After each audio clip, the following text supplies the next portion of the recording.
ആകെ ഈ ഒരു ജീവിത വഴിയിൽ ആയുസില്ലധികം, ആണ്ടിലൊരു നാൾ കടലു കടന്നാൽ ആരിലാണു സുഖം? ഗൾഫുകാരന്റെ ഷാടനക്കിളി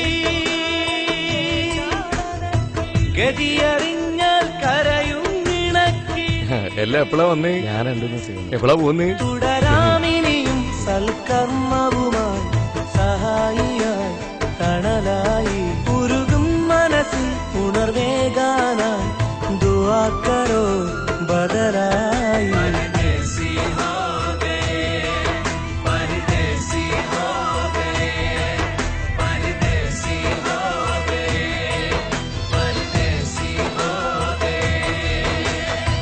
നാട് വിട്ട് മറുനാട്ടിൽ ഞാനും ഇന്നൊരു പ്രവാസി, കൂടൊഴിഞ്ഞു മണൽ കാട്ടിൽ നീറിടുന്നൊരു വിദേശി. ഈ മൗനവിലാപം തീരുവതെന്നിവിടെ, ഇനി മാമല നാട്ടിൽ എന്നു വരും